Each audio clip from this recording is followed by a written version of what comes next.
1, 2, 3. Didn't nail it. Didn't Not nail it. at all. Not at all. Hi, everybody. This is Kimberly. And this is Mary Payne. And you're listening to A Date with Dateline. I am with my second co-host of this month, Mary Payne, who is the third member of our throuple. Katie, myself, and Mary Payne have a throuple. Katie has still not agreed to it, but she's not disagreed to it. She's not said no. Yeah, there's not a lot of consent going on. It's just sort of, I told you I was in the throuple, and you just acquiesced right away. I'm polite. Also, I don't get a lot of invitations to thruples, or to anything. So if someone's inviting me to a party, I'm like, okay, but I'm not going to actually show up because the night of, I'm going to be diamond painting on my couch. So speaking of diamond paintings, look at that. Look at behind this. me. If you're watching on video, you can see Mary Payne's gorgeous diamond painting that I did under immense time crunch. It was one of the most stressful periods of my life. I was about to go to Canada to see Taylor, and I had to do like 3 full inches every night to finish it on time. Like I had the math down. I know, but I didn't know about the stress because I would have told you it's okay. I know, but I wanted it to be ready for our holiday extravaganza, which I think we're going to do again this year, but we haven't planned it yet. So stay tuned for that. What's better than the last minute? Exactly. If you're not familiar with Mary Payne, how dare you? She is the host of the Pink Shade podcast, which is a wonderful podcast about all things reality TV. And I am on there 3 times a week, thrice Kimberly episodes. Currently, you're on 3 times a week. That's right. Yeah. So it's too much. Seeking Sister Wives, 90 Day Happily Ever After, and 90 Day The Other Way. Right. It's a lot. I love it. I love it. I love every minute of it. I do too. I actually do. I'm trying to take over your podcast. But I'm so excited that you're here today. And we are talking about part 2 of The Prince, the Whiz Kid, and the Millionaire, which was an episode so grand, so extreme, so supersized that I had to break it up into 2 parts. If you did not listen to part 1 with my co-host Jake filling in for Katie, you have to go back and listen because you'll be as lost as those folks were on Lost when they landed on that island. They were lost. So many people on this episode, Kimberly. I did watch the entire thing twice. The second time I watched it, I just sat with my notes in my lap as if I was doing 90 Day Fiance because I was like, there are so many moving parts and so many characters. For half the time, I thought the DA, Lisa DeMaria, was a journalist. Right. And then halfway through, I was like, I think she might be involved somehow. I mean, I could not figure it. There were so many people. And we even got chyrons at the very beginning with their, like, it said the prosecutor, but it was still confusing. It said the date, the bartender, the prince, and it was all in that, Palm Springs font. It was very yes. But I got to tell zippy. you, if they're referring to Danny as the Whiz Kid. Yeah, he didn't seem that great, actually. I think he made some real rookie mistakes. So that might have been presumptive. He's no wonderkin. He's no prodigy. Protege. He's not like the cute guy that was in The Hobbit on Yellow Jackets. Right. Exactly. Elijah Wood. Thank you. Elijah Wood. He's no Elijah Wood in Yellow Jackets. No, that would be a Whiz Kid. Yes. Yeah. So this episode aired on October 10th, 2025, the worst year of our Lord, season 34, episode 3, hosted by Josh Mankiewicz, my best friend. He thinks we're just acquaintances, but it's fine. So I am going to give you a quick recap of the main characters, but really you have to go back and listen to part 1 because I can't encapsulate everything that happened in the first hour. It's rough. There's so many people. Go ahead. Yeah. So Josh Mankiewicz, again, my best friend or casual acquaintance, depending on who you ask. Palm Springs, super gay, super fabulous, super desert city in California. Cliff Lambert, our victim. He is a very rich art collector of a certain age. He is friends with Zsa Zsa Gabor. He has tufted walls in his home, and he Mhm. is missing. Mhm. Yeah. His best friend is Eddie, aka Kevin Kramer. He is a former adult film star with a chiseled face. He wears a velvet shirt and has feathered hair and is my favorite person to ever appear on Dateline. But that list changes weekly, but he's my current favorite. Question about the hair? Yeah, Thoughts on the hair? Is it wig? Is it not wig? It doesn't need to go to wig court. Is it his real hair? The way that it blew in the wind when he was in a windy situation leads me to believe it is a wig. it I might need your bunkie. That's what Mary Payne calls her listeners to Yes. who's the hair specialist to weigh in, Yeah. because I felt like when he's strutting in the wind in Mhm. those last scenes going to court, Yes. it was blowing. um Naturally? now that I think about it, it could have been not real, or it could be real but have good product in it. It was I we gotta get Bu hair Bunky Lindsay on this because it was yeah, I felt like the way that it was blowing, it wasn't it natural. wasn't natural. Yeah, I felt M like it was, like, glued down in the front and then feathered forward so that you Yeah. wouldn't see the glue in the front. We're gonna listen, we're not experts. We're gonna need an What you expert to wanna weigh do, in. if you're trying to picture Eddie, if anyone is old enough to remember the TV show version of Beauty and the Beast that aired in the '80s, Okay. that's what I'm talking about. That Mhm. is Eddie, but not a beast. Right, He's parted down the middle and winged Farrah Fawcett winged. style, yes, Mhm. and Yeah. past the collar, yeah. Mhm. Uh-huh. Now Eddie, good friends with Cliff, reported him missing, and Eddie also does not think it's weird that Cliff has tufted walls in his home. He says that without blinking an eye. The Fancy. walls It's were just fancy. tufted. Just fancy. Yeah. That's a Mhm. sentence you always say. The walls are tufted. Duh. Okay. Yeah. Yeah. So Danny Garcia is a youth from San Francisco who was flying in to date Cliff until Cliff kicked him out for snooping around his study. Danny is a bottle service club kid who got his money from accusing a billionaire of abusing him when he was younger. And along with his lawyer, David Replogle, Replogle, Replogle, which I still can't say, they got a bunch of Puerto Vallarta kids to lie and say they were also abused so they could scam more money out of this guy. He may or may not have actually been abused. We will never know the truth because the accused died in prison. Mhm. Danny also stole money from his friend Tyson, who I thought was going to be more important in the second half, but he's not even in the second half. So I'm going to skip right over him. The Tyson also, after watching it one full time, when I came back around to the second time, I was like, "Who is Tyson? yeah, How does he know them? And what?" Oh, they the were plot in the gay club scene in yeah. They were tech San bros. Francisco, the Castro district. Yeah, they were tech Yeah, bros, I guess, together. right. Yeah. But he now lives in Vegas. He got all of his money stolen by Danny, and then he wrote a book about the case called Until Someone Gets Hurt. And I will plug him because he seems like a nice guy. So Mm. go check out his book. Dateline Book Miguel Club coming up. Miguel Bu we never read the books that come up on Dateline, and it's really a shame. I don't know why we don't do that. I am usually so over the episode by the time it's out, I just don't Mhm. wanna look back.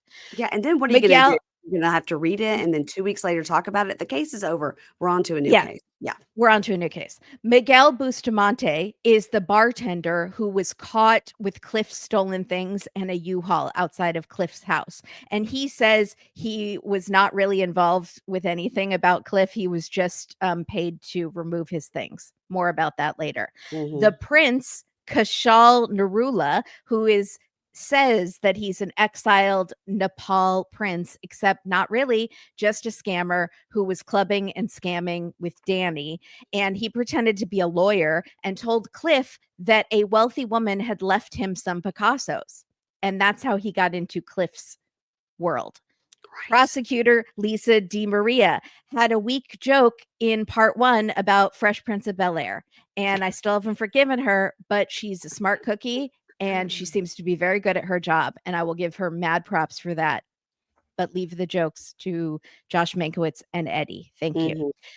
Dennis Domine is Danny's cousin who spent time in San Quentin and is a criminal and a self-proclaimed sociopath who was outside of Cliff's house the night the plan was supposed to go down. So I'm literally, Cliff even though I have everybody listed on my screen, I'm still writing them down because I'd forgotten about Dennis. Now, I wrote notes on the whole thing, even though we're only covering the second half, and I would Yeah, like to give you my bullet points. sure. Yeah, Okay. absolutely. Cliff is the victim. Lisa DeMaria is the DA. Yeah. When we open, Lester calls it a Rubik's Cube of crime, Yes. which was Mhm. accurate. Mhm. Barbara is the smoking gossip rag lady. Yes, love Barbara. Love Barbara. She said, I am smoking and you will film me. I don't care. And And Josh Mankiewicz was like, "You do you. go I'm ahead, used to these Barbara. old Hollywood types. Go Mhm. for it." She said Cliff was a name dropper and you've never met somebody so full of himself. I was like, okay, he's Mhm. dead. Excuse He's me. dead, Stop. ma'am. We don't do that. We just glossed over 58-year-old Cliff dating 19-year-old Travis. Just Yeah. glossed over the sister. That's another Travis, Yvette, the sister. And then he died at the bottom of somebody else's pool. Cliff got depressed and lonely and started drinking too much. Now you can see from some of those later pictures of Cliff, he was a little alcohol puffy, I will say. He Now, another thing I wrote that But we're mad at Barbara for that's saying that he right. was a Well, name that's right. dropper. That's right. Mhm. Because I can say that he looked puffy. Mhm. Another funny thing that Mankiewicz said about Eddie was Eddie had forgotten more about dating than any of us had ever learned. Classic and so true because you can I had to tell. think about that one. I was like, Uh-huh. yeah. So Yes. Okay. Josh That Mankiewicz is a smart guy, and that is the smart quote, and it should go on my quote board it for was all of good. the Dateline hosts. It's great. It was good. And this is where I think this is where I get to where you are, where Cliff meets a guy online, Danny Yeah, Danny. Garcia. Yes. Mhm. Okay. So that I think that's where you are now. But it's Danny, like, the hard thing about Cliff is he is the victim, but yes. one thing that he's doing that what Dateline detectives, we've hear this expression sometimes on Dateline that's called high risk behavior or high risk Hmm. lifestyle, Yes. and that's anything like, gambling, having an affair, owing money to someone, having a custody dispute. It's some things that are not, like, bad inherently, but they can get you into trouble, and Yes. Cliff likes to date guys who are extremely young, much Hmm. younger than him. He meets them on the internet, on the dating apps, and then flies them to visit him, and without knowing much about them, lets them into his house. And And this is that way before online dating, everybody. Way before. this is kind of, yeah, this is 2008, so it's like at the beginning, very And beginning. we saw his computer. It'd be hard for him to get online and find a date. Well, Eddie helped him, and Eddie has forgotten more about dating. See, I forgot the quote. He's Yes. forgotten more about dating than most of us have ever learned. That's right. Oh, so Eddie helped him. Okay. Eddie helped Okay. him, yeah. Okay. Eddie, get you in your hair. Stop. But Okay. about the dating young men thing, Jake made a really interesting point last week, which is that a lot of men lost their lifetime partners in the AIDS epidemic. Yeah. So they were dating like younger men. And I thought that was really interesting and sad, but it was a good Yeah. perspective, Jake. Thank you. Yeah. So Cliff has broken up with Danny because he was rifling around his study. Mhm. And later we learned stealing paintings from him. Just Cliff off the wall, like no one's gonna off the notice. tufted walls. The Yes. walls are tufted. So Cliff gets this call that this rich lady that he was friends with, or and he actually thought of her like a second mother. She had died. She had not left him anything, and she had a huge collection of paintings, and he was Mhm. very sad. But this call comes saying, even though it's been 13 years since she died, we found a new will of hers and she's left you some Picassos, and that's great. So this lawyer is calling him with this news and wants to meet with him. So Cliff How do you think Danny knew about that to get the prince to call and say he's this lawyer? Do you think that they were having pillow talk about famous art and Cliff told him, "Oh, I was so upset because I had a a friend of mine that I considered a mother not leave me anything." You think that's Well, how he figured it out? How would he know to call and pretend that? I mean, you could Google at that time. So maybe, and they had known each other for years. So there's probably online pictures of them together because she was this big socialite, old money woman. Yeah. Danny also hacked into Cliff's computer, although his computer looks more like an Atari. It's just Yeah, yeah. it's very old. So maybe he was rifling through things. I don't know. Was there a diary? I think Pillow Talk is the best Yeah, explanation for it. because Danny was showing himself to be an art collector. So Yeah. Cliff's like, "Oh, let me talk to this 25-year-old about, like, listen to this, what happened to me." And he was probably saying, "You wouldn't believe the paintings that she had," and explaining, and I Yes. thought I was gonna Because get one. Cliff did like to brag about the people he knew and how much Mhm, money they had and painting. So he was maybe telling, I almost had all these Picassos, but mhm, yeah. mhm, So he has dinner with the Prince Kashal, who is pretending to be a lawyer to hook him up with these Picassos. Reminder, he's not really a prince. mm. After dinner, they're supposed to go back to Cliff's house where two thug beat up guys, hitmen, are going to attack him and kidnap him to Mexico. That's what some people say the plan is. While Danny and Kashal will steal his money. They were gonna like stash him away somewhere in Mexico and drain him of his savings and sell off all of his possessions. That's what some people say the plan is. Other people seem to think the plan was like to just kill him. So and then sell his house. That's how they started to get caught in the first part, which I did not say, is Kashal is trying to sell Cliff's house, saying he like inherited it and he wants to do a fire sale on this house. 3.5 So weeks after he disappears. Cliff has only been gone ex 3.5 yeah, weeks, and all of a yeah, sudden, this that's guy is like, "Hey, I won this house in a bet, and I'd like to yeah, sell it." Like, exactly. "What? Huh? Mhm. Do you have any documentation showing that you own this Right. house?" Right. Yeah. So outside of the house in a car are Danny and his cousin Dennis. But Dennis, who is a self proclaimed sociopath, changes his mind, decides he wants no part in this plan, and decides to foil the plan by blaring heavy metal music and flashing his lights, which causes the two beat up guys in the garage to run off. So in Dennis's version of the story, he's a hero. He thought he Mhm. had thwarted the attempt. He and Danny drive out of Palm Springs, and Dennis says, I'm done with this. I'm done with driving you around and doing your shady stuff because I just got out of San Quentin. I don't want to go back. Mm. So Danny has does not appear on Dateline, but he has sent a letter into Dateline or an email. So occasionally Josh Mankiewicz will say, Danny tells Dateline that he was in Sacramento at the time that Mhm. Cliff went missing. He Mhm. was, and I was like, no one is in Sacramento, Danny, at least not rich gay club kids, to my knowledge. I don't, but maybe I'm wrong. So Dennis was shocked the next day when he heard that the job was done. And he thought that meant they had kidnapped Cliff and sent him to Mexico. Mhm. Now, Miguel Bustamante, who's the bartender who was caught with Cliff's stolen things, and he had told police the same thing. They were kidnapping him, sending him to Mexico. Miguel is in jail for this, and he's a pretty boy, as the DA Lisa tells us. Mhm. And he's getting eyed by all the guys in jail. Yeah. And one of the OG prison guys, I feel like we're watching 60 Days In I or know. Love Yeah. After Lockup, Yeah, which yeah. is also Mary Payne's jam. Yeah. And so he gets offered protection by one of the OG guys. And they say, we can tell you're not from around here. You're not a Palm Springer, a, a spring chicken, a Was he in jail in Palm Springs?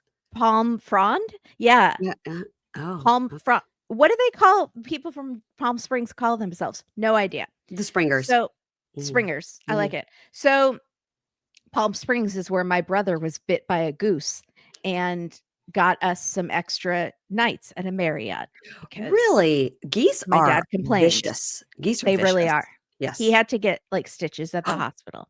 Yeah. You should have sued. You could be Kimberly Marriott right now. I know. My dad Shh, really blew it. Yeah. mistake. So, he says to Miguel, the OG prisoner guy says to Miguel, "I protect the family," like Taylor Swift, and he says, "I'll take you under my wing, but I gotta know, like, what are you in for?"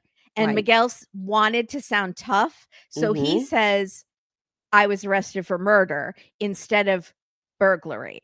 Mhm. Now, the OG inmate sees an opportunity to become a prison informant, so he wants all the details so he can tattle. Yes. So, Miguel tells the informant he killed a rich guy and buried him in the desert, Mhm. and he drew him a map of where the body was buried, which I thought is too much, Miguel. You gotta, like, not on the first night. You gotta try to get some honey buns or ramen, trade, but he right away is like, "Yeah, I killed a guy and I'll draw you a map." But Because the OG guy was said very smart. his 2 friends on the outside will go move the body. I was like, and Miguel is so dumb. He's like, "Okay, let me draw you a map." The guy is like, "You probably didn't bury the body deep enough, but I'll have my guys move it. I just need a map of where it is." And yeah, Miguel's like, "Okay, sure. This guy is Stupid. so helpful. This new guy is he's totally gonna help me." He really wants to be my So, friend. Wow. yeah. Prison's not so bad. It's like the Boy Scouts. We're all just on a camping trip together. So fun. So he says, "Tell me everything. Who is involved in this plan?" So Miguel draws him out a red string murder board with all of the players. And when the OG guy turns it over to the police, the only name they don't recognize is Ricky McCain. So they got to figure that one out. Because they've Now, got Danny, they've got mhm. Replogaluggle, the lawyer, Uh-huh. Kashul, Kashal. Mhm. the prince, and then Ricky McCain, and I was like, Is that like Ricky Bobby?" Like, Ricky McCain. Yeah, it was very, or is he like John McCain's nephew? I was Right. very un unsure. Mhm, So, the investigators go look for the body based on Miguel's map, but they can't find it. mhm. So, they they keep saying the map is really detailed. To me, it looked just like road. Here's another road. It was like, "Take a left after a little bit of time." Yeah, Yeah, what? it's like, "Okay, yeah," it Okay. didn't look detailed to me either. It looked like something I would draw. Yeah. Yeah. So, but they don't think Miguel is fake. They think Miguel actually does know. They said the map was detailed enough that it made them think that Miguel was telling the truth, Mhm, but he's just wrong about his measurements or whatever. So they're sure that Cliff is dead at this point, but mm, no body, no crime. And they ain't letting up until the day they die. Taylor Swift. okay. And I they figured. decide to arrest Kashal and David Replogle for fraud, for illegally trying to sell Cliff's house. And they arrest them in San Francisco at the courthouse after a hearing for Kashal's latest case of his life of crime, which is a $300,000 jewelry heist. He needs like a fast pass at the court because it seems like he is just constantly getting, why is he still not in jail? He just keeps charming his way out. So they're able to arrest Replogle, who, reminder, is Danny's lawyer who helped Mhm. him get all that money from that millionaire, and they put him in jail and he Yeah. died in jail. So they're able to arrest Replogle because his thumbprint is found next to a forged signature of Cliff's in a notary book connected to the sale of Cliff's home. So they had forged paperwork to say that they could sell Cliff's home because they owned it. And the lawyer, Replogle, had put his thumbprint and had like fake gone to a notary and Wow. pretended to be Cliff. Okay. So at the jailhouse, when they arrest both men and try to talk to them, David Replogle is saying he doesn't know anything about this. Mhm. But Detective Browning tells him, you could be charged not just with fraud, but with murder along with these other guys. And David Replogle goes, "What? What?" It's like, very, what? And he did a quick flip. Quick flip. Very quick flip. Yeah. Yeah. So he was shocked at that. So, and he's a lawyer. You got to know, David, that you Mm. could be charged with this. So now he admits he did know a little. He's like, I did know maybe that there was a plan, but I don't know what or when or how the plan. I heard there was an accident or something. I don't really know anything. It was Miguel and Kashal. Mhm. So he doesn't mention Danny, which I thought was interesting because he's been scamming with Danny for years and Right. got that money from the possible pedo. So he leaves Danny out of it. Mhm. Meanwhile, Kashal, they interview Kashal, and he's in like a high turtleneck and blazer. Okay. And He yeah, is wearing, like, a fisherman's sweater with, like, the little, toggles on it that's a turtleneck and a blazer. I'm like, "Aren't they in California?" yeah, way too hot. He's wearing 2 things you would never wear in California. One is like a No, wool blazer over a fisherman's sweater. I will say they are in Northern California at this point, I believe. So it does get a little chilly up there. Not that So chilly, it's not not that Alaska. I was he like, looks "Is like he?" he's going boating in the Yes. evening, a Yes. sunset boat cruise. Yes, it does. He just needs an ascot and a hat. Yes, Yes, yes. exactly. Yeah. He's really missing an ascot. He should have Mhm. had an ascot. Yeah. So he says, I don't know anything. And as the detective is talking to Kashal, he realizes this is for sure the voice of that lawyer on the voicemail saying that Cliff had inherited the Picassos. Like he Mhm. could tell it's the same voice. Mhm. Kashal denies it. He says, I wasn't posing as an attorney. And the detective keeps saying, don't lie. Don't lie. Like it's your dad telling you not to lie. Like murder is bad, but lying is worse. And so Kashal is like, well, Cliff introduced me to his friend as a lawyer, but I wasn't posing as a lawyer. He has like this British Indian accent that is very interesting. Which is, It's that's my favorite kinda accent. yeah, I Is love it. it's like an Indian British accent, but does he say here, "I never said I was a lawyer, but when Cliff introduced me to other people, he said I was a Right. lawyer." I was like, "How He's many people did Cliff introduce you to on that one night?" one, a friend at the restaurant, I think, Yeah, and yeah. said I was a lawyer, but I don't know where he got that idea because didn't say that I was a lawyer, but I didn't correct him when he said that I was a lawyer. Mhm. The detective said he's just talking in circles Yeah. and contradicting himself. All he'll admit is that David Replogle had drafted a settlement agreement that he needed Cliff to sign. More on that later because I was very confused about that, but they explain it later. So the detective says, I'm going to ask for murder charges for you. And Kashal says, with this stutter and shaking his head, he goes, excuse me? So I couldn't decide if I preferred David's what or Kashel's excuse me. I They liked both of them. they act like they have they're No it idea. no idea. They're not even from California. They're from a Yeah. small town in Alabama.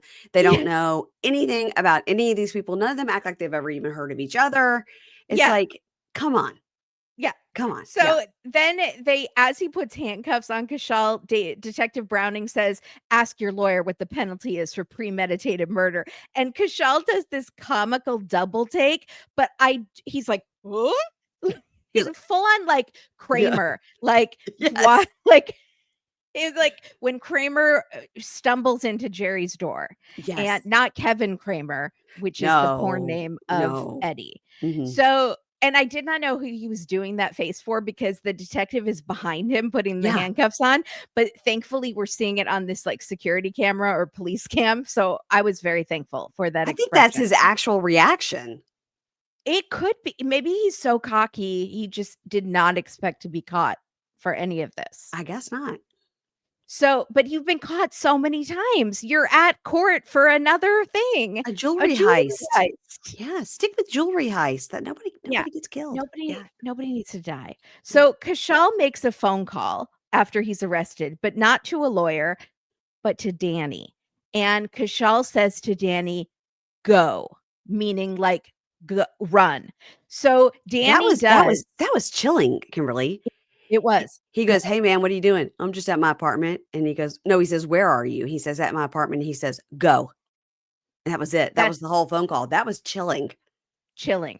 Yes. So he does, but they track his cell phone, which, Danny, if you're going on the lam, you don't bring your cell phone. That is Ha Dateline 101. hashtag Whiz Kid? Whiz No. Kid? I No. don't think so. No. Him? Mm-mm. No. Mm-mm. Also take the go on the lam. So that's an old reference for listeners of this podcast. Mary Payne has no idea what I'm talking about. You said take the go on the lamb? Katie thought there was a preacher who killed his wife so he could sleep with this other lady at his church, and he said that God told him take the land, and which meant to him like go take this other woman, like take what you want. Okay. And Katie thought he was saying take the lamb, and Like, thought that, and was laughing at me hysterically because she thought I was so foolish and such a Jew that I would not know these Christian things. But then we Googled it on the podcast, and it was actually take the land. And that became a huge thing. And Katie was just so confident in her mocking of me. And it was thrown right back in her face. It's one of my favorite moments to this day in my entire life because I love being right. Yeah. So Katie's thought was like slaughter the lamb. So, because lambs, Is there yeah, it's a thing exactly. in A the Bible. sacrifice, Mhm. sacrificial lamb, something like that. Yeah. I mean, But it it has wasn't, nothing to do with being on the lamb. no, it doesn't at all. But you just But wanted to then remind everyone of that time that you were right. you get me. Yeah, You I get got you. me. I got you, girl. Yeah. Okay. So they find Danny on the lam in Sacramento. So I guess he does go to Sacramento, and Mhm. I guess people do go to Sacramento. So they find him hiding in a closet. I was like, Danny, you've been out of the closet for so long. Don't go back. This is such a gay pride episode, except it turns out to not be at all. I was about to So say, except for we're not proud of anyone here, except for Cliff. no, Maybe not. and Eddie, for sure, Eddie. Eddie, yes. Yes. So he's in this closet with a bunch of computers and hard drives and cell phones, and the detective said it was like he was opening up his own computer store or something. It's like he was trying to open a Fry's or something. Mhm. So prosecutor Lisa decides not to wait to find Cliff's body and prosecutes them for murder, which is a challenge because it's a nobody case. Mhm. So they also don't know who this Ricky McCain is, and they Mhm. have to figure out who that is. But Mhm. eventually, Miguel, who's the bartender, his girlfriend tells investigators that the two of them shared an apartment with a Craig McCarthy. Now, prosecutor Lisa thinks Craig McCarthy equals Ricky McCain, which How? seemed like a stretch to me because of the muck in the name. Just because the 2 letters are the same? MC? Yeah, yeah. I was like, that seems like a stretch, but okay, Lisa. I did not like your Fresh Prince joke, but I've liked some of your other ideas. Mhm. So Craig McCarthy, they bring him in. He is an ex-Marine with no record. He's a student. He works a full-time job. He doesn't sound like a criminal. And I No. was like, this is not your guy. So then Craig tells investigators that he and Miguel had gone to Palm Springs in December on a trip to help out a friend of Miguel's and have some fun. And Miguel told Craig he would pay for the trip. So Craig said, okay, I'll go. So I was like, oh, Craig, you were there? Are you involved? I was like, I was wrong. I don't like, I don't like being wrong. No, no, we just went So over that. Yeah. Mhm. yeah, we just did it. So they take him to Cliff's house. They take Craig to Cliff's house and they're filming him. So Craig can walk them through what happened that night at Cliff's house. So he says the plan was to hide in the garage and jump Cliff when he came home from dinner with Kushal.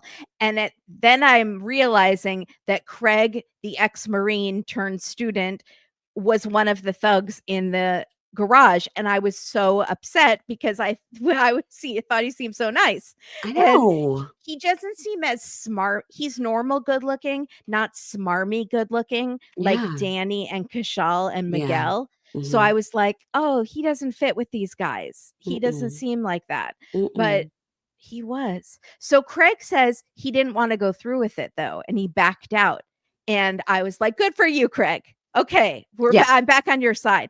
And he doesn't say it was because of the flashing lights and the metal music that Dennis is saying that he did and has been taking credit for all of Uh-huh. these years. I Mhm. thwarted the plan. I'm the good guy. I'm the hero. It turned out, no, Craig just decided he didn't want to do the plan. But then Craig says they went back the next night to try again. And I was so sad. I was rooting for you, Craig. We were all rooting for you. But Maybe just me. did Craig just think they're just gonna go in and take some paintings? They're just gonna rob this guy, and that's That's what what he I think. But yeah. then Josh Mankiewicz said they thought they were going to go the next night and try again to kill Cliff. And I was like, whoa, does Craig say that he knew that that was the plan? Or were they just going to jump him and take him to Mexico? Or he didn't know what they were going to do, rob him, whatever. Yeah, maybe they I'm told Craig still that whole kidnapping plan. Again, Craig, exactly. what are you doing? Go You home. still bad. You still should not be involved. You're an No. ex-Marine and a student. You have your whole future to look Yeah, forward to. You're not a Craig. scammer like the rest of these guys. Mm-mm. So Craig says Kashal was pretending to be the lawyer and had told Cliff, I have to come over and get you to sign something regarding that inheritance of the paintings. So Mm, that's what that signature he said he was trying to get was for. mhm. They had But had dinner the remember, night before. Eddie said, "Don't let this person come to your house." He did, but Yes. Cliff, because Eddie's very smart Mhm. and he's forgotten more things about dating than most of us have ever learned. That's right. But Cliff said, well, he seems nice. We went to dinner and he seems interested in me. That's what he had told a friend. And so Cliff thought, oh, he's this young, hot guy thinks I'm hot. So let's go for it, and brought him back to his house. And then Oh, the Cliff. next night brought him back, let him come over to get the signature because he Yeah. wanted these Picassos too. Yeah. So Kashal and Cliff have cocktails and smoke. And Kashal said he needed to go to the bathroom, but instead he lets in Craig and Miguel, who are outside waiting. They go to the kitchen and they grab knives. And that's when, because they didn't bring their own weapons. Like, I don't okay, know. It's just not a what was good the plan. plan? It's not a good No plan. plan. No plan. You got to be a planner, be a type A planner. So that's when Cliff walks into the kitchen and says, what's going on? What's happening here? And Craig grabs him and holds a knife to his throat. You guys, Very Craig is doing a recreation of this on the in detective. in that 1970s kitchen, but it was 2008. But the kitchen had like a TV built in, but it literally looked like a Leave It to Beaver television. I was like, this house is a time capsule. Yes. It Yes. really is. I mean, that computer, I said it looked like you could die of dysentery on the Oregon Trail on For that. You sure. could play Pong on that. Like That's it. it was Mhm. that it has one of those floppy disk drives and Totally. Yeah. yeah, it was Yeah. like war games. Gosh, you're If like, God, anyone Cliff coming to the Cliff. 1990s at least. Yeah. Yeah. So Craig grabs Cliff, holds the knife to his throat, very disappointed in Craig. And then Cliff said, what do you want? And Craig says that Miguel said, you know what this is about, which I don't think he did at this point know what it was about. And according to Craig, Miguel tells Craig to move and he starts attacking Cliff with the knife. And then he grabs another knife and he's doing this like double fisting knife stabbing him, which is terrible. And they I don't know kept if that's what showing it. They kept yes. showing the I was like, Yeah. "What? Oh, no. No. Oh, no." And then Craig is just Horrible. standing there? Oh, no. Now, here's what I'm thinking. Craig is putting all of the blame onto Miguel. Yeah. Miguel was doing all of the stabbing, which is very smart because if they find Cliff's body and they found two different kinds of knives, Mhm. stab wounds, that would explain it, the double fisting, not that Craig was also stabbing him with the knife that he was holding. And Great I point. don't know if that's the case or not, but We'll never know. very smart. We'll never know. Yeah. So so Miguel attacks him and he's stabbing him and Craig says he was just standing there watching and then he's on this police video and he wipes away a fake tear, which I was not buying at this point. I don't trust your fake tears. I don't trust your black V-neck that you're wearing in the Palm Springs summer heat. Mhm. And I don't trust you. And Mhm. my faith in humanity is shaken. So sad So about Craig. I'm so I, sad about Craig. I know, at least we still have Eddie, and That's right. Barbara. Yeah. We'll And always Josh have Barbara. Mankiewicz. Well, she's never gonna die. She's gonna live forever. Yes. So she's like Palm Springs' like Joan Rivers, or who kind of was Palm Springs too. It Yeah, was she's like the grande dame, like Karen Huger of Potomac. Barbara's like the grande dame of Palm Springs.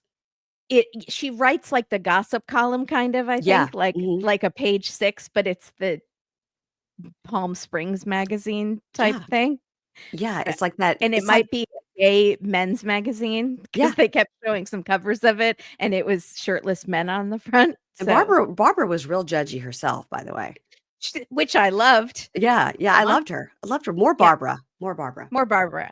So, Craig and Miguel put Cliff's body in the trunk of his car and drive the body out to the desert. Mm, Now, crime scene investigators search Cliff's house, but it's now been 6 months. It's been cleaned. There are no signs of a murder that they can find. Craig says Danny was not in Palm Springs during the murder, which is what Danny has been saying. yeah, So Danny might have orchestrated this, but he was not there. However, we get more on this. District Attorney Lisa says that this is the first case where downloading text messages were used to solve a murder. So this is 2008 and everyone uses a flip phone, and apparently only trendsetters like Kashal and Danny had texting capabilities. Although they you texted on a flip phone, you no, press they multiple times. yeah, and they shoved the flip phone with the 1, 2, 1, 2, 3, 3, 2, 1, Yeah. 1, 2, that's Yeah. how we had to do it. Yeah. But they said these guys had the iPhone 3, first generation iPhone. Now, I remember when our friend Mike got an iPhone and we had Blackberries, okay? So, Uh-huh. we were a step above the flip phone, a step below the iPhone, my husband and I have a purple Blackberry, and literally, if I look Mhm. around my office, I will be able to find it for you. What It's was around here this somewhere. one that I had? It flipped up, the top part Yeah, slid up, Sidekick, and sidekick. Yeah, Sidekick. I had a sidekick, I loved it. Yeah, loved because it had the little keyboard. Yeah, I thought And it the was so BlackBerry, cool. yeah, and the BlackBerry too. So, most of these people were using the flip phones where they're doing the 1, 2, 1, 2, 3, but these guys were so cool that they had iPhones, which were brand new. When our friend Mike got an iPhone, I remember going to his house for some sort of crab boil or something, and he showed us this, and I go, "This is the stupidest thing I have ever seen." I remember thinking, like, "What a waste of money." You don't have to be, like, always on top of the latest trends, like, use your computer to look stuff up like the rest of us. Go to yahoo.com. Give it a bing. What are you Which is doing? why Mary Payne is not a billionaire right now, because she did not invest in Apple No, because she I thought it was poo-pooed it. dumb. I go, "That is so stupid." And he was like, "You could get the internet?" And I was like, "I can get the internet on my BlackBerry. It may take 20 minutes, but I'll get there." And so these guys they were like Mike. They had the first iPhone iPhone 3, but it was the first generation. I mean, it was so new that they couldn't even like in the police department, they didn't even have anybody that knew how to open them up. They had to Yeah, get a Lisa was hacker. like, "We got their phones, but, like, we did barely knew how to turn on these things, these Yeah. newfangled devices. Yeah. We didn't know what to do with them." So Lisa finds a hacker to Crazy. work with the police to figure out these, devices from the future, which was a very smart move, Lisa. Again, did not like that Fresh Prince joke, but you have some great ideas. Her So, shoes, her shoes, I couldn't get over her shoes. what were they? Oh my god, they were just black spike heels, and every time they would show her sitting across that desk with Josh, sometimes they mess up and show the feet when they shouldn't, but she Mhm, was like, "If my feet are gonna get shown, they are gonna look good." They are the kind of shoes I would not even be able to put on to sit, like, mhm. high spike heels. I was like, "Are you walking around in court? Lisa, you're a She's badass." She is a badass for Yeah. sure. Yeah. So the hacker gets into the phone and finds thousands of text messages. And they're like, what are these words inside of how can they type so fast on this Yeah. thing? And there are 32,000 text messages, and some of them, most of them, are dubbed Operation CL, CL for Cliff Lambert. I So, mean, and get they, a better, code. I I think mean, you should have called it Operation Liberace, because they kept comparing Cliff to Liberace, and he lived around the corner from Liberace. yeah. So Cliff's address is on there, his banking info. They're talking about how much they think he's worth, and they thought he was worth $68 million, which Wow. is way more than I thought they thought he was worth, or I thought he was worth. I So, I loved how Lisa made fun of them so hard yeah, on this. She was like, they she thought they did. were like Ocean's 11. They Yeah, thought they were the way that they were talking like they were in like a mobster movie, Operation CL. She had such disdain yeah. and just guttural hatred for them. She also is trying to do a lot of sound bites, and I feel like the way she's talking with Josh Mankiewicz is not like a normal conversation. It's very dramatic, and Yeah. so she makes fun of them for being really dramatic, but she is also quite dramatic in the way she's speaking. It's Yes. like she want them to use one of these sentences in the preview for the episode, Yeah. and I Mhm. think she's so used to giving closing statements to a jury. It's like she's doing that for Josh Mankiewicz, but she Yes. doesn't need to. You could She's just like have a on a normal stage. Yeah, like conversation. on it. Yeah. Yeah. Yeah, exactly. Mhm. So she says that these text messages were inculpatory, which I had never heard that word. Me And either. it's the opposite of exculpatory, which I have heard. But who knew? Not I me. should have known. Not I we're never dumb. We should have known. But loved it. anyways, 500 episodes of Dateline, never heard inculpatory, but I it's mean, my new favorite word. yeah. So, on the night of the murder, Kashal texted Miguel saying, "Do it now, stab with a knife." Okay, you got to come up with code words or something. God, even the Adelsons Stab had with a had e knife. even the Adelsons had the TVs getting delivered. I mean, come on. Yes, the TV's being delivered. That's Yeah, right. That's the kind of code you have to do. The yeah. eagle has landed. So, Mhm. swab with mascara wand. It would be like stab with How knife about just or something. complete the mission? Yeah, The Geek complete Squad's mission. in the garage because that's what the Adelsons kept calling the Geek Squad is coming to hang the television. The Geek Squad has arrived to install a new computer because Cliff really needs one. Yeah. Very smart. Although I Mhm. feel like you could just check with Best Buy and see if there really was a Geek Squad there, and, there wouldn't be, but No, I think Geek Squad was coming to Wendy's house to check the TV that she broke herself on purpose with, like, a golf you're club or right. something, You're right. and it was all about her having an alibi for being home between 8 and 12. Okay, you're right. Mhm. See, I'm waiting for the new Dateline to come out, and I haven't revisited that case since our last Dateline on it. Okay. So, Well, but I know Dennis was at the trial, and we're gonna see it. I'm an expert if you need I anybody. know you are. Yeah, I know yeah, you are. yeah. So, do it, stab with a knife. Then Danny later texted Kashal, "Did you clean everything up?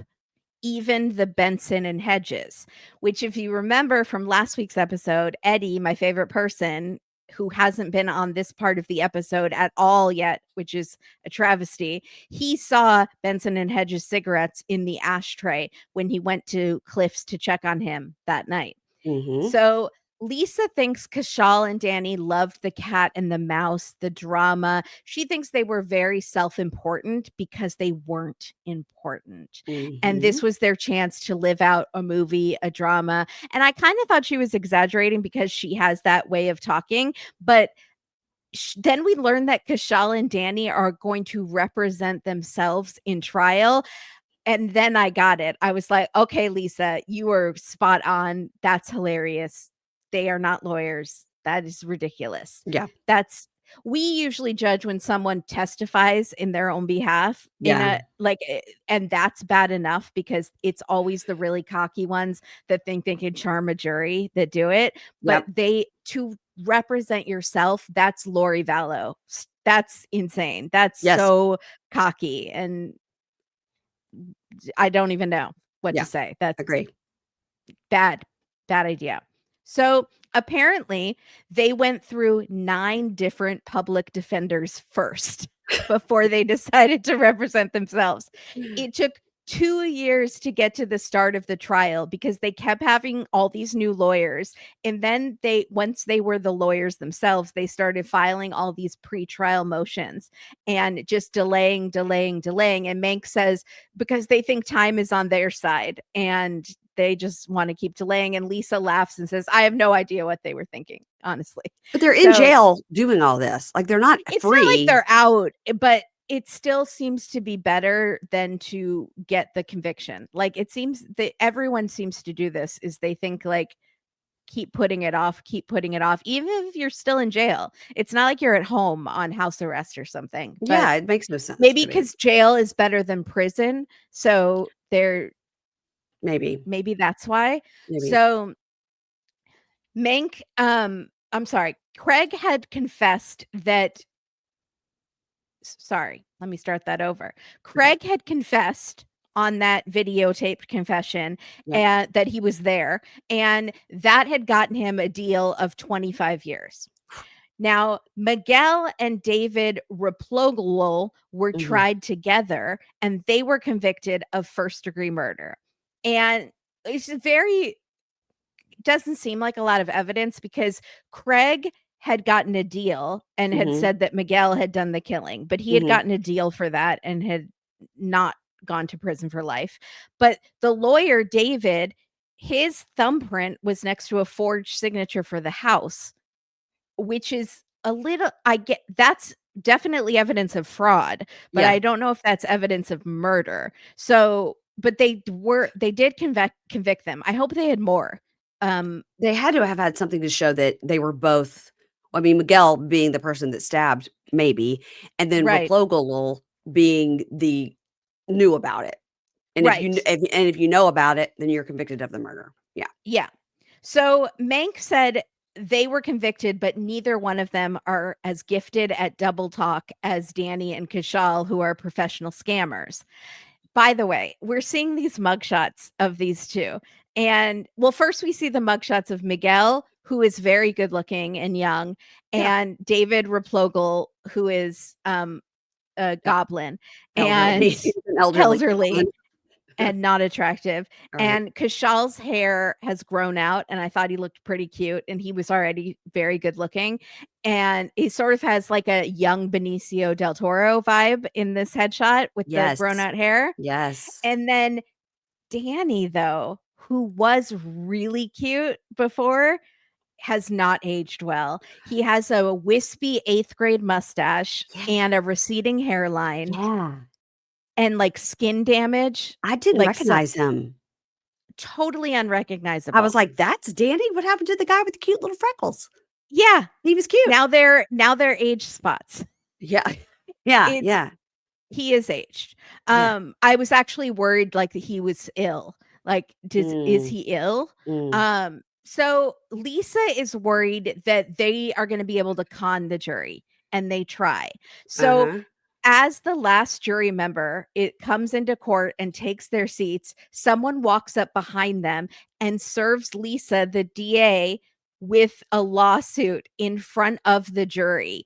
And it's accusing her of prosecutorial misconduct by Danny and Kishal. And this is right before she's supposed to give her opening statement. So they want to fluster her. They want to embarrass her. They want to make her look really bad in front of the jury. Yeah. So, and then because of this lawsuit, she has to give testimony and she has to get cross-examined by Kishal and Danny. So wow. It's a circus already. And she says that never went anywhere. I didn't do anything wrong, but it was a circus. Yeah. So Lisa starts receiving death threats, hearing from inmates that Kishal specifically is talking about killing her. And she was so scared she went and stayed at a hotel in San Diego, which is way too far away. I do not know why she would drive so far. That's like 4 hours at least. I don't know. San Diego to Palm Springs? Yeah, very far. So, I don't know. I feel like she could have just stayed at a hotel in Palm Springs, Yeah. but whatever.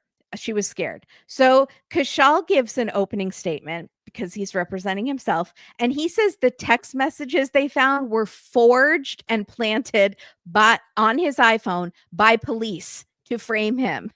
The Mhm. police couldn't even turn on your iPhone. They didn't even They know what it was. they didn't know what it was. Yeah. They thought it was like a handheld radio or something. They did not know. Yeah, They were like, "Is this alien technology?"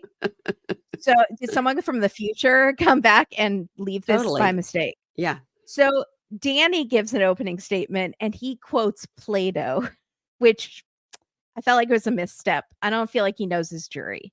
The jury doesn't wanna hear Plato. Nobody does. Um, but he does say that it was laughable that he could be behind this kind of Hollywood style plot, which is what sometimes they do on Dateline is "I'm not clever enough to come up with something like this. Yeah. Yeah, yeah, yeah.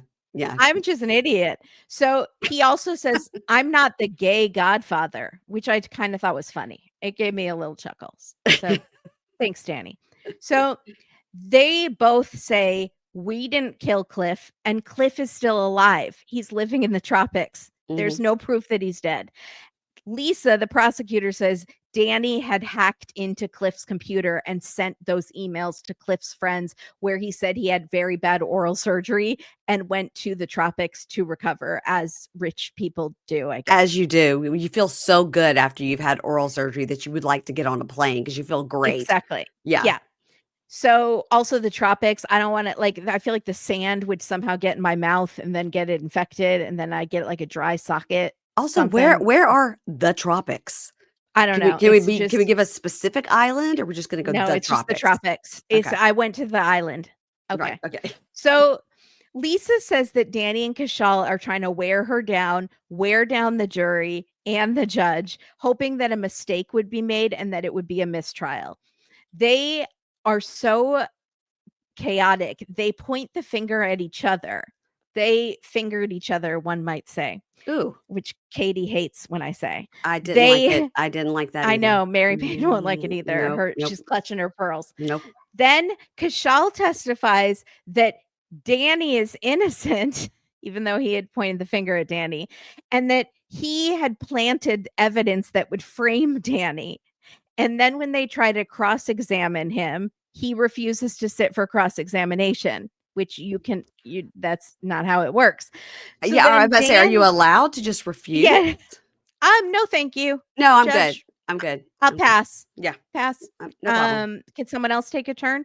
So then Danny moves for a mistrial because of this. So they're both like, then Kashal moves for a mistrial. So it's a circus. Yeah. Now, during the trial, the judge gives Danny a new MacBook to organize his case files, which Lisa is not okay with because Danny is apparently the whiz kid in he's the titular whiz kid. He is Mhm. supposed to be very good with computers. So he uses the laptop to secretly record audio during the trial, which is illegal. And the judge catches him, but he's allowed to keep the laptop. So he just keeps doing it. That judge, rude that day. Mhm. Mhm.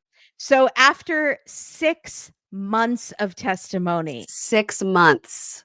I've never heard of such a long trial. That would wear out the jury. Let's look. I'm gonna look up how long was OJ trial. Mhm. It was 8 months. Mm. 8 months.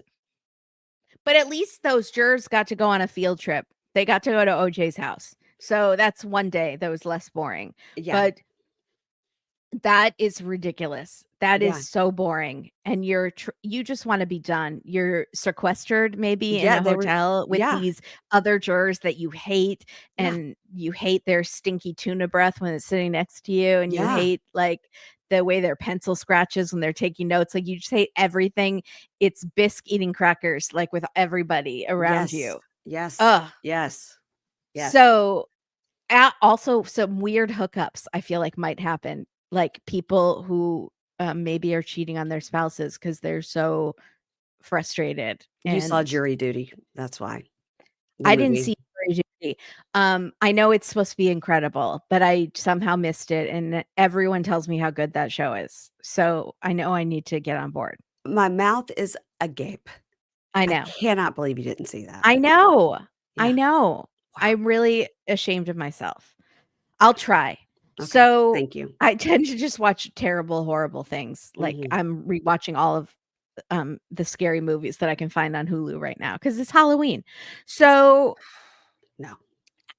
Mm. 6 months of testimony.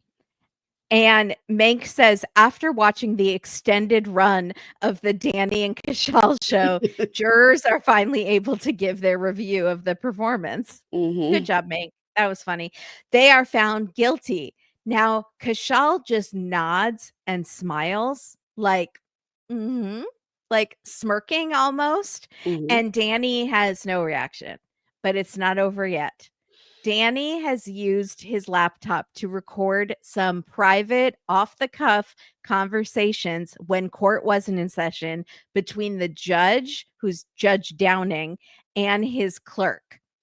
The judge talks about how Kashal likes to submit motions in sealed envelopes, and the clerk says he likes licking envelopes. And the judge says, "Oh, gross. And he's HIV positive." And the clerk says he is HIV positive. They're like mean girls. It's horrible. And the judge says, God, God knows where his tongue has been.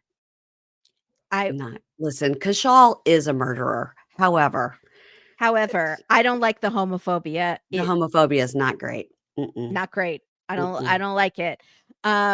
It was illegal for Danny to record this, but Right? it suggests a clear bias from the judge Yes. against them, Mhm. obviously. And that means that all 4 rulings are overturned. Danny, Kashal, David Revlugel, and Miguel.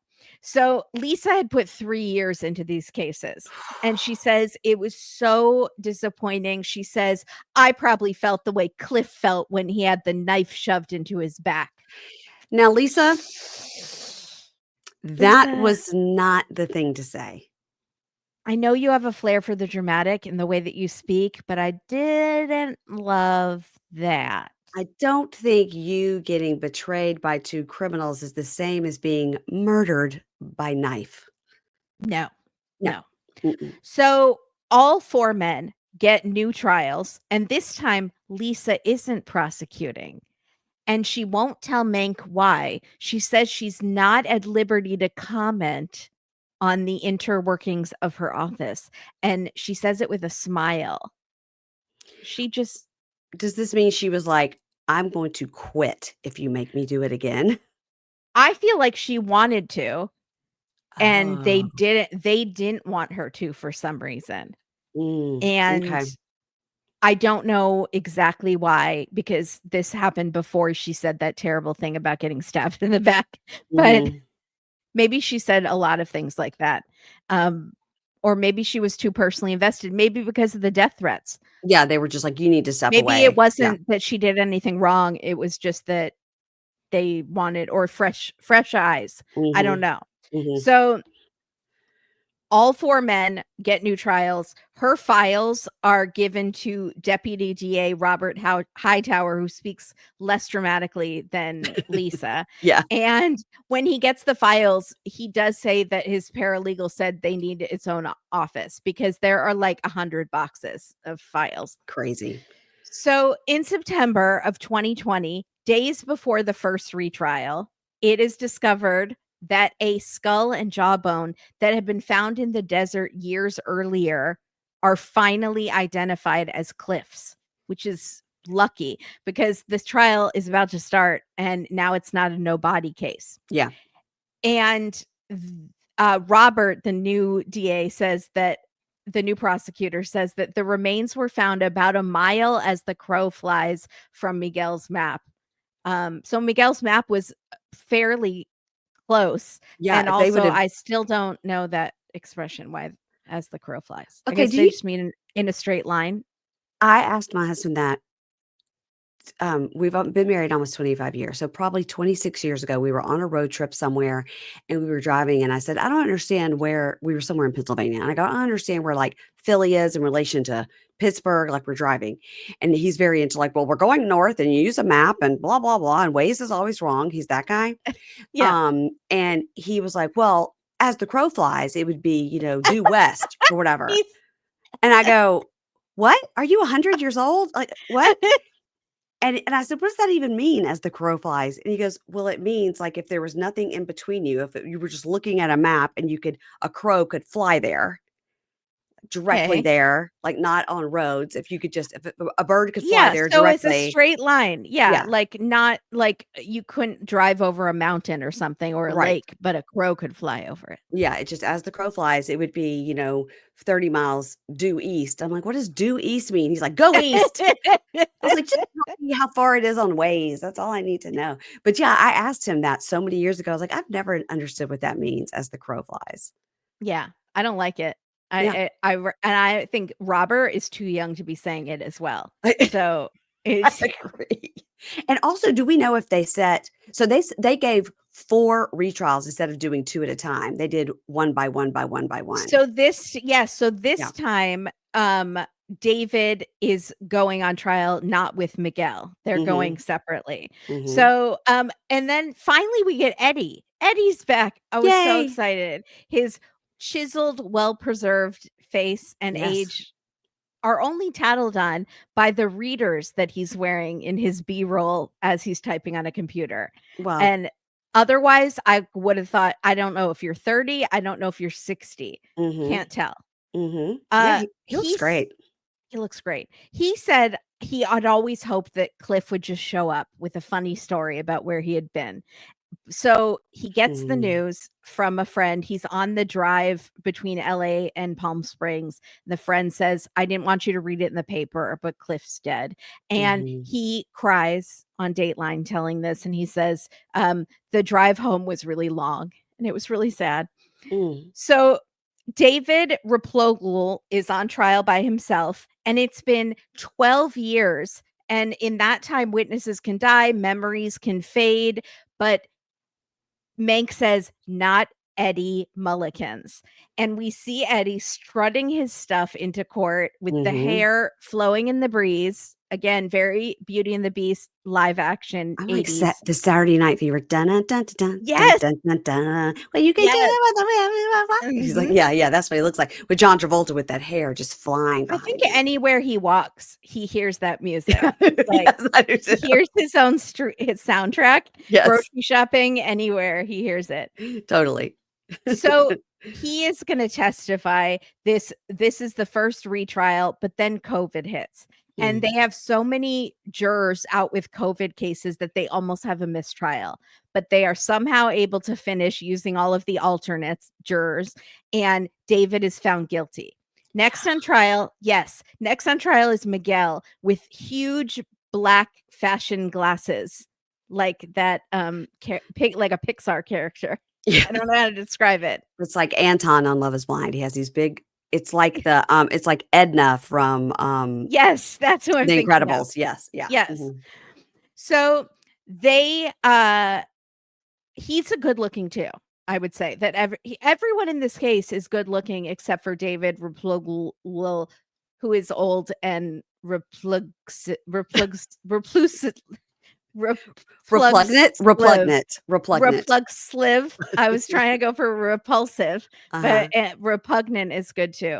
He's Repugnant, repugnant and repugnant. repulsant. Mhm. So Miguel's jury deliberation goes on for days, and the prosecutor, Robert, thinks that he blew it. They deliberate for 9 days, which that's the longest I think I've ever heard of on a Dateline. That's when you are just so sick of each other too. Like the fighting, it's Yeah, like yeah. it's a you're living 12 Angry Men for 9 days. You're at And a they're play definitely of sequestered if it's during COVID. They're definitely all in their own rooms, and they're all in the mhm, one thing of the hotel. Yeah, they've got them, like, super mhm. sequestered. Oh, that's awful. Yep. Yeah, horrible. And those I feel like it's very hot in those deliberation rooms, and they're wearing masks, and, like, Yeah. Yeah. It's just you just wanna go home. You never So see the other jurors' faces because you always gotta wear a mask. yeah. Yeah. Oh, that's true. So, they find him guilty, finally, after 9 days. Now, Mank says that the whole case was a snake pit of grifts and cons, the Mm, poisonous, the deadly, the devious, twining and twisting together.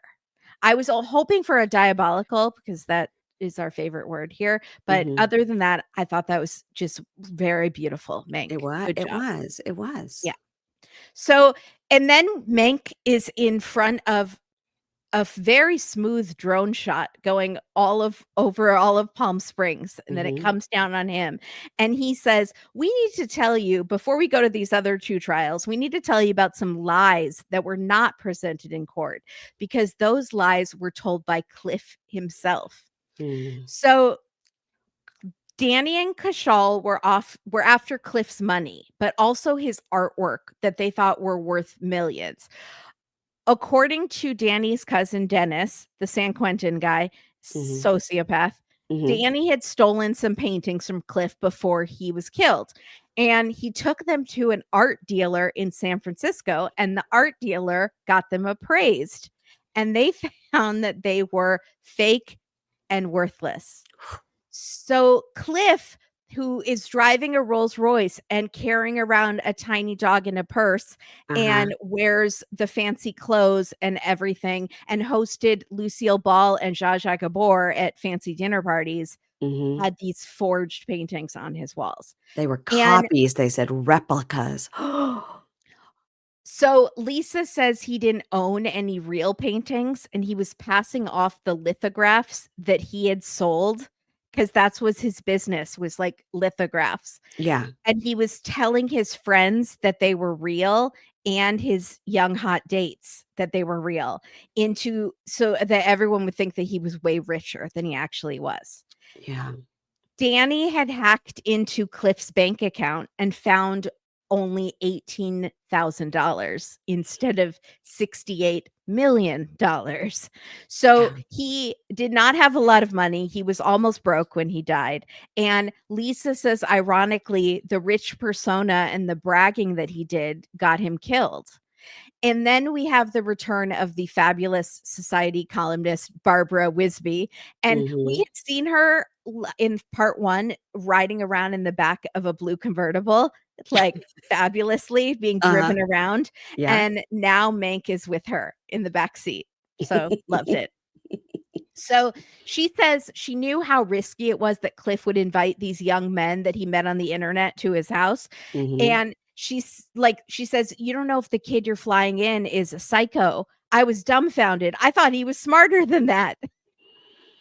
Yeah, and the fact that he, like, was spending money to fly people in and then wining and dining them, and he didn't have money to be doing that. No, Yeah. now I understand why he was not flying Danny first class and that Danny took it upon himself to upgrade Yeah, himself to first class and it upgrade his own really pissed. ticket. Yeah. Yep. Mhm. And I thought that was really cheap of Cliff to not fly in his booty calls first class, but he did What not is have the he was money. going to Sacramento to Palm It's Springs? It could be like a an 30-minute flight. I yeah, mean, it's very God. short. So the next twist that we get involves the prince. In Mhm. 2022, right before he is supposed to go on his retrial, he is murdered by his cellmate in county lockup. Mm. And Detective Browning says the inmate said he did it because Kashal just wouldn't stop talking. Yeah. And he said that's very much him. He said That's what what he was, like, known for is also what got him killed. He wouldn't shut up. Mm. mhm. God bless. I did not see any of this coming. Me So either, me Danny either. yeah, Danny says if or sorry, Mank says if Danny was broken up about this, he didn't show it because when it was his turn to go on retrial, he can now blame it all on Kishol. He's like, he's the dead guy. He did it all. Danny wasn't even in town, apparently. Also, it's so shocking how much Danny has aged by the time of his retrial. He looks Yes. like a young actor wearing old man stage makeup. Yeah. But, like and then he smiles at and he almost looks like John Leguizamo, but not hot, like unhot John Leguizamo, Okay. because I think John Leguizamo is really hot. Okay. Um, so it's a very weird something's happening with Danny because he Yeah. still has like baby face, but like It's the everything else, hair. It's the it's the hair. hair. It Mhm. has to be the hair. Like it's gone gray, kind of like prematurely gray around the temples, and it's thinning. It's very short to his head, yeah. Yeah. Before, it was kinda swoopy, yeah, Yeah. and, like, he looked like a 19-year-old kid is what he looked like. Yeah. Mhm. Before, yeah. So the DA, Robert Hightower, says Danny orchestrated the whole thing. And after less than a day, Danny is found guilty. And I was very relieved because I was nervous. So they Mhm. say it was a clean sweep for prosecutors. Danny, Miguel, and David get life in prison, and they're all appealing. Craig got 25 years, and Kushal is dead. Do you think So, that Craig, with good behavior, will get out in, like, 12? yeah, They it's let they possible. let you do, like, half? Okay. Yeah. So Mank points out that Eddie testified in all of these trials over and over again, then in the retrials, and he looked more and more fabulous each time we see him strutting into court. One Mhm. time he's very dramatically holding an umbrella because it's Mhm. raining, and he says, "This is for Cliff." Like he says some variation of that to the reporters every time he walks by the camera. He goes, Yeah. "I'm doing this for Cliff." So also, he's the one that went by Cliff's house that night to check on Mhm. Cliff because he was worried. And Mank says to him, "You're one of the few people that didn't take advantage of Cliff."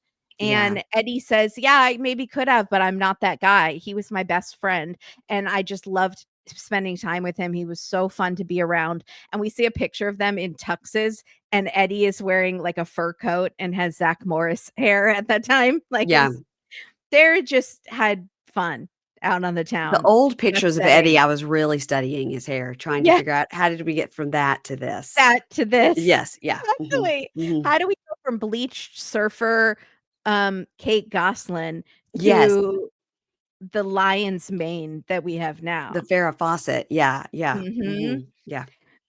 There is a granite wall outside the Riverside County DA's office with all the names of the murder cases they've prosecuted, and Mank points out that Cliff's name is at the top, untouchable.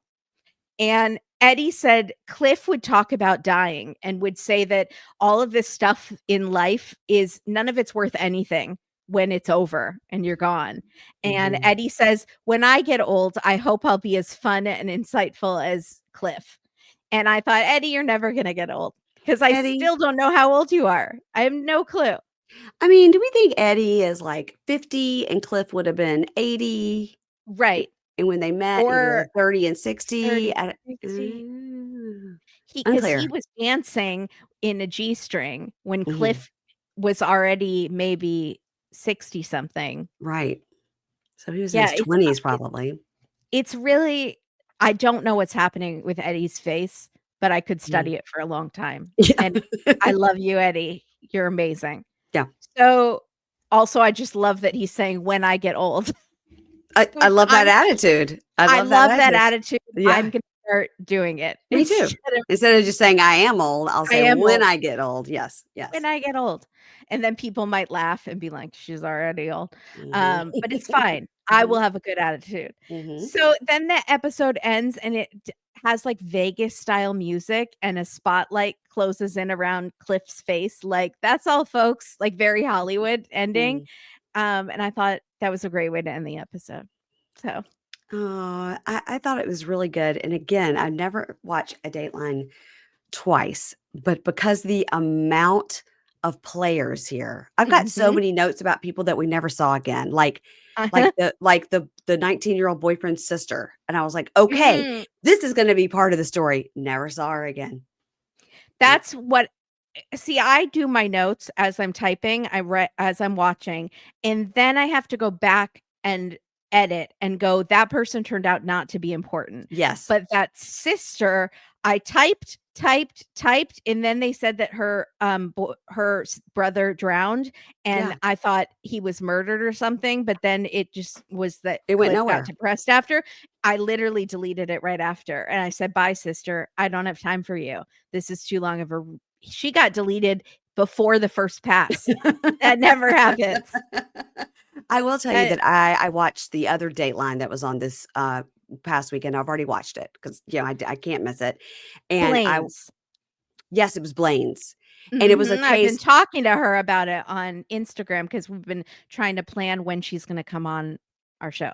Okay, well, it was a case kind of local to my area, right? It was in Really? Chevy Chase, Maryland, and the girl now lives in Fairfax, which is, right here, and, I mean, you know the area as well. So I didn't know that when I watched it, but it was a really good episode, and it was the same thing that you're saying, like, you're seeing these people and you're like, when she's giving there one person is giving, like, it could be this person, it could be that person.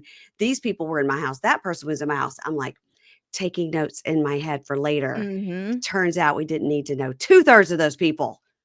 So what I think they should do, this is an idea I'm just having, so let me Okay. brainstorm this with you. All right. First of all, chyrons with people's names. That would be so And helpful. more than once. More than once. When Yes. they appear again, every time they appear, I Yes. want it. Yes. I want a counter next to their name that says how many times they're going to be seen, because sometimes they have a one-off friend and it'll Mhm. be like a college roommate or like someone who played with them one time on the playground in 6th grade. Mhm. And then we never hear from that person again, but I've already written down their name and everything they You're said. like, because they're So definitely the killer. they have to be the killer, and Yes. I don't wanna have to go back in my notes. So, I need it would have a 1 next to their name, which is like they're a one-off interview. They're not, Yes. or maybe a ranking system with like a 0 to 10, how important they are to the story, and then Yes. if it's like a 1 or a 2, I maybe don't have to take the time to write down their name. Yeah. I mean, this particular episode, The Prince, the Whiz Kid, and the Millionaire, could have been 6 hours. Yeah, it really It c it it it could have been a series on Netflix.